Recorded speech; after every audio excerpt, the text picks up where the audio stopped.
Welcome to the tutorial for using our YouTube comment scraper. With this tool, you can extract hundreds of public comments from YouTube videos, including the commenter's name, message, date, likes, and more.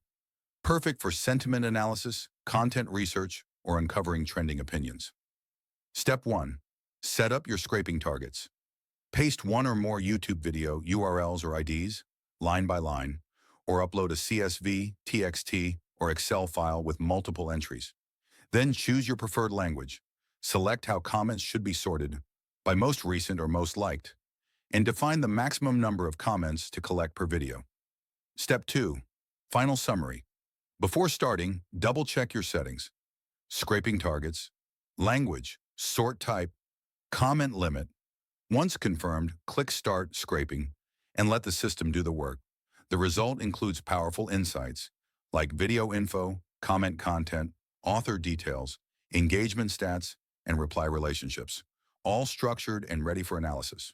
When scraping is complete, your dataset will be available for download in CSV, Excel, or JSON format. Red Rock Tech. Data that works. Real comments, real users, real value.